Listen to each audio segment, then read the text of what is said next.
প্রকৃত বন্ধু নির্বাচন। এক গাঁয়ে দুই বালকের মধ্যে বেশ ভালো বন্ধুত্ব গড়ে উঠেছিল। একদিন তারা বেড়াতে বেড়াতে একটা বনের মধ্যে এসে পৌঁছল। এমন সময় তারা দেখতে পেল একটা ভালুক তাদের দিকেই আসছে। এই দেখ দেখ দেখ দেখ, একটা ভাল্লুক আমাদের দিকে আসছে রে। ওরে বাবা, এই ভাবিস কেন? পালা রে, পালা পালা পালা। দুই বন্ধুই প্রাণ ভয়ে পালাতে লাগলো।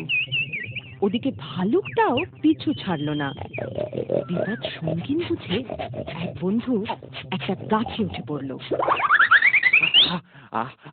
আরামে ভাল্লুক ছুতে পারবে না। আরে আরে বন্ধু, তুমি আমাকে ছেড়ে একাই গাছে উঠে পড়লে। আমি তো গাছে উঠতে পারি না, অন্তত আমাকে একটু টেনে গাছে উঠতে সাহায্য তো করো। হ্যাঁ, তোমায় টানতে গিয়ে যদি আমি পড়ে যাই? না না না, আর সময় নষ্ট করা চলবে না। দ্বিতীয় বন্ধুটির মাথায় একটা বুদ্ধি এলো। তার একটা কথা মনে পড়ে গেল, ভালুকেরা মরা মানুষ বা প্রাণী ছোঁয় না। সে তখনই তার উপস্থিত বুদ্ধির বলে মরা মানুষের ভান করে মাটিতে শুয়ে পড়ল। ইতিমধ্যে ভালুকটি দ্বিতীয় বন্ধুর কাছে এসে পড়ল। ওদিকে প্রথম বন্ধুটি কৌতূহলবশত গাছের ওপর বসে বসে সব দেখছিল।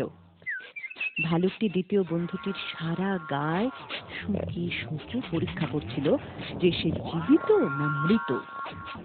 দ্বিতীয় বন্ধুটি তো নিজের নিঃশ্বাস বন্ধ করে মরার মতো পড়ে রইল। আরে আরে, ভালুকটা ওর কানের কাছে মুখ নিয়ে কি করছে? ভালুকটা কিছু বলছে নাকি? অবশেষে ভালুকটা দ্বিতীয় বন্ধুটিকে মৃত ভেবে চলে গেল। এই যাত্রায় বোধহয় বেঁচে গেলাম। আরে বন্ধু, হ্যাঁ ভালুকটা চলে যাওয়ার আগে তোমার কানে কানে কি যেন বলে গেল মনে হলো। হ্যাঁ, বলে গেল বই কি বললো? ভালুকটা বলে গেল, যে বন্ধু বিপদের সময় অপরকে ফেলে দিয়ে পালায় তার সঙ্গে কখনো বন্ধুত্ব করো না। একমাত্র বিপদের সময়ই প্রকৃত বন্ধুর পরিচয় পাওয়া যায়।